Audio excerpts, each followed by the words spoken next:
자, 오늘은 강의 시간입니다. 첫 번째 주제로 이별의 후폭풍이라든지 선폭풍에 관한 이런 관련 영상인데, 이거 예전에도 제가 설명드렸었는데 많은 분들이 DM으로 옛날 영상에 대해 질문도 많이 하시고, 아무래도 예전 영상이라 그런지 제가 봐도 미흡한 부분이 많더라고요. 그래서 다시 강의를 해드리려고 해요. 먼저 강의 전에 제가 먼저 앞서 말씀드리고 싶은 건, 도대체 이 이별 후폭풍이라든지 이 선폭풍이라는 단어를 만든 사람이 누군지가 궁금해서 찾아봤는데 인터넷 검색으로는 찾아볼 수가 없더라고요. 아마 제외상담 업체에서 만든 단어가 아닐까라는 강력한 추정을 한 상태로 조사가 끝났는데, 이런 단어를 만드는 사람은 굉장히 좀 똑똑한 것 같아요. 다른 의미로 보면 좀 영악하기도 한 것 같고, 이런 후회하는 감정 자체를 포장해가지고 후폭풍이라는 이런 단어를 선택해서 마치 대단한 것처럼 표현을 하는데, 사실 이런 후폭풍이라는 감정은 정말 대단한 게 없습니다. 별게 없어요. 여러분이 어떤 연애에서 많은 노력을 해왔고 그 연애를 성공적으로 수행하고 싶었지만 어떠한 이유들로 인해서 잘하고 싶었지만 헤어지게 됐으니 후회하는 감정이 드는 것은 어찌 보면 너무나 당연한 인간의 심리거든요. 성공하고 싶었지만 실패하면 돌이켜보고 내가 그 행동들만 하지 않았더라면 이라고 후회하는 것은요, 누구나 마찬가지라는 거예요. 이것을 이별 후폭풍이라고 마치 대단하듯이 얘기하지만 실상은 그냥 이게 다예요. 이런 후회하는 감정은 이별을 당한 입장에서 오기도 하고 이별을 얘기한 사람에게도 오기도 합니다. 상대방이 여러분에게 돈을 뜯기 위해서 연애를 한 것이 아니라면 이 후회하는 감정, 이 후폭풍이라는 것은요, 이별 뒤에 거의 99%는 후폭풍이 오게 되어 있습니다. 이거는 대단한 게 아니라 누구나 이별하고 겪는 감정일 뿐이라는 소리예요. 다만 상황에 따라서 여러분이 또 상대방이 해왔던 행동들에 따라서 모든 이런 환경과 상황적인 측면들을 고려해서 이 후회하는 감정 자체가 아주 커지는 경우도 있고 아주 작은 경우도 있을 뿐이지, 후회하는 감정은 내가 실패를 했다면 누구나 겪을 수 있는 감정입니다. 다만 제외하시는 분들이 왜 이토록 후폭풍에 매달리는가, 사실 당연한 거기도 하죠. 여러분은 다시 재회를 하고 싶은 마음이 많고 자신의 행동에 자책하고 후회가 가득한 사람들이 많기 때문에 마치 상대방이 내가 다시 생각나서 후폭풍이 상대방이 세게 와가지고 나에게 매달려주고 다시 재회를 하고 싶다라는 마음 자체는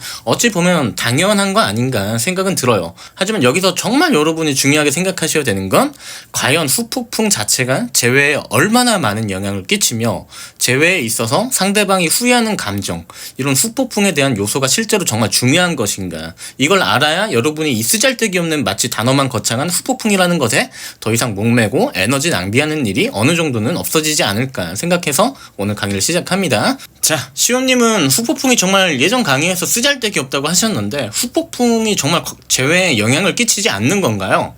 결론부터 말씀드리면 후폭풍은 재회에 영향을 당연히 끼칩니다.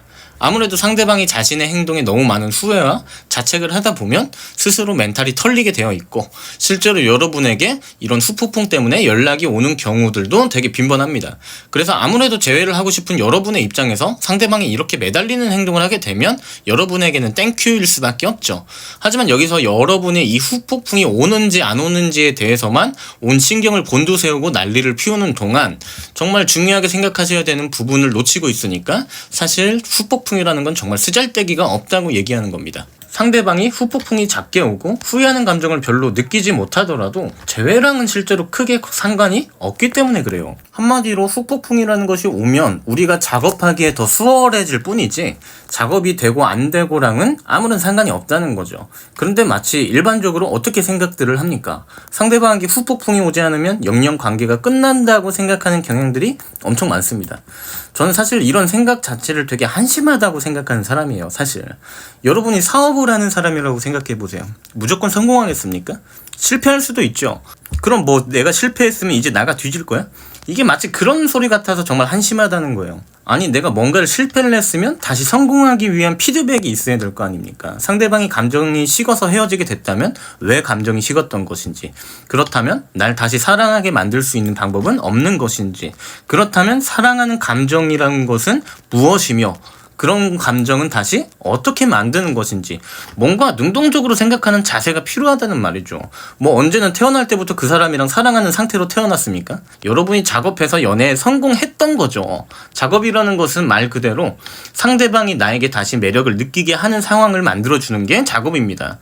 좋아하는 감정이라는 것은 항상 일관적인 것이 아니고 마음이 식었다고 생각하기도 하고 다시 사랑한다고 생각하기도 하는 합리화의 과정뿐이기 때문에 이런 작업 과정이 필요한 겁니다. 그래서 제가 매번 얘기하지만 상대방에게 후폭풍이 와서 상대방이 여러분에게 매달리는 상황이 연출되더라도 작업에 실패해서 재해가 안 되는 사람이 너무 많고요. 설사 상대방에게 후폭풍이 거의 오지도 않은 상대방을 상대로 작업에 성공해서 후폭풍이 오게 한 사람도 많고요. 이건 말 그대로 여러분의 행동값에 달린 겁니다. 그래서 후폭풍을 중요하게 생각하고 상대방 심리에 목매는 사람은 절대로 작업을 성공적으로 수행할 수 없습니다.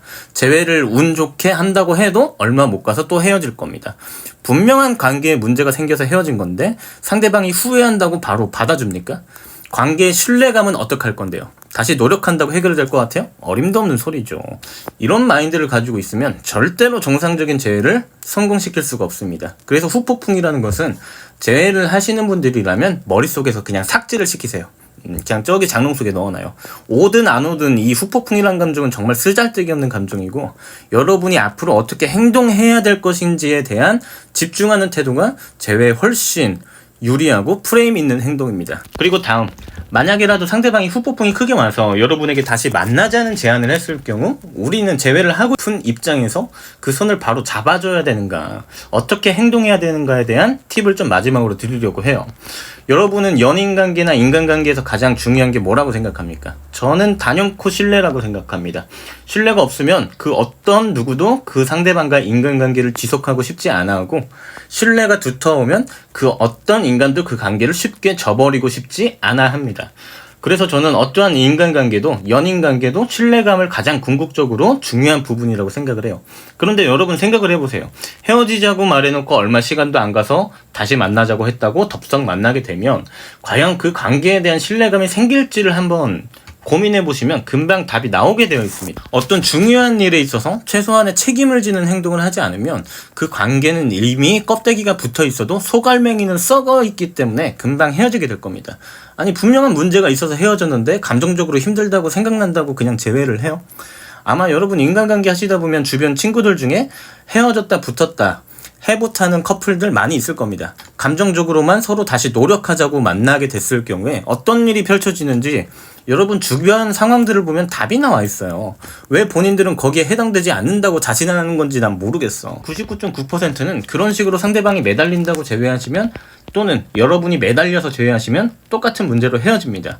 열정이 생기지 않는다. 마음이 식은 것 같다. 그 소리 또 들을 겁니다.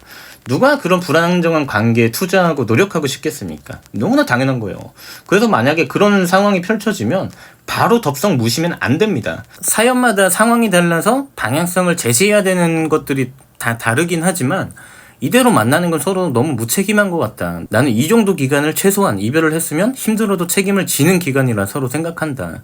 네가 이런 행동을 해줘야 나도 다시 네 말을 신뢰할 수 있을 것 같다. 그때 다시 얘기해보자 라는 식의 방향성 제시가 필요해요. 이거를 멘트 똑같이 사용하라는 게 아니고 이런 스탠스의 태도가 필요하다는 겁니다. 사연마다 이런 방향성 제시는 다 다르지만 헤어진 지 얼마 되지도 않아서 바로 덥석 붙잡는다고 붙잡혀줘야 되는 사연은 그 어디에도 존재하지 않아요. 여러분이 회사의 사장님이라고 생각해보세요. 직원이 회사 다니기 싫다고 회사 때려쳤는데 후회한다고 다시 다니고 싶다고 바로 그냥 다시 받아줘요? 그 회사는 다단계 취급 받을 겁니다. 상대방이 내 회사에 입사를 하고 싶으면 어떤 조건이 있어야 되고 면접을 봐야 되는 겁니다. 그래야 다시 그 회사에 취직하려고 욕심을 내게 되고 그런 회사에 더 오래 다니고 싶고 노력하고 싶은 겁니다. 이건 너무 당연한 거예요. 여러분도 다른 사람들과 연애를 하기 전에 이런 것들을 모두 다 자기 기준에 맞춰서 신뢰감이 들었을 때 연애를 하게 됩니다. 가볍게 그냥 만나는 경우들도 있긴 하지만 그 문제는 지금 상관이 없으니까 제외하고 보편적으로 모두 이런 행동들을 해온단 말이에요. 여러분 길 가는 사람 잘생겼다고 이쁘다고 뭐 바로 사귀자고 합니까? 미친 거잖아요. 근데 왜 제외하시는 분들은 후폭풍이 왔다고 바로 사귀자고 하냐고요. 똑같은 거예요. 본인은 지금 정상적인 선택을 내리는 게 아닙니다. 신뢰에 문제가 생겼으면 책임을 지고 신뢰를 다시 찾아올 만한 행동들을 해야 되는 거고, 매력이 떨어졌으면 매력적인 행동으로 다시 감정을 만들어야 되는 거고, 시스템에 어떤 문제가 있었으면 궁극적인 시스템 관리를 어떻게 해야 할지, 누가 시스템 관리를 할지 알아야 되는 겁니다. 너무 합리적인 얘기 아닙니까? 그러니까 지금 작업하는 법도 배우고, 감정에 대해서 배우고, 사연 분석편들 제가 사연 분석하는 거 보고 배우고 있는 거 아닙니까? 마치 후폭풍이 와서 재해를 하는 것을 사람들이 쉽고 간단한 길로 간다고 생각하시는 분들이 있는데, 저는 그냥 지금 당장 감정만 급해서 지옥 불길 속으로 뛰어드는 걸로밖에 안 보여요. 마치 관계를 더 어렵게 만들고 어려운 길로 가고 있는 겁니다. 그래놓고 또 후회하고, 그게 대체 무슨 짓이야. 후폭풍이라든지 골든타임, 정말 여러분 쓰잘데기 없는 단어고 제외에 아무 중요함도 없는 단어들이라는 거 오늘 다시 이렇게 좀 강의해드렸고, 제외하시는 분들이라면, 아니 최소 제 채널 구독하고 보는 제 구독자들이라면 저 믿고 이런 단어는 이제 머릿속에서 삭제시키세요. 아시겠죠? 그렇게 재회라는 것을 간단히 생각하면 안 돼요. 자, 오늘 주제 이별 후폭풍에 대해서 다뤄봤는데요. 다음은 다른 내용, 다른 주제로 2편을 다룰 것 같고요. 뭐 더 궁금한 거 있으시면 언제든지 DM 주시면 됩니다. 다만 제가 설명란에도 써놨듯이 DM으로는 사연 분석을 하지 않기 때문에 사연에 대한 질문은 따로 상담을 통해 주셔야 되는 겁니다. 자, 이상 연애비타민 시연이었고요. 감사합니다.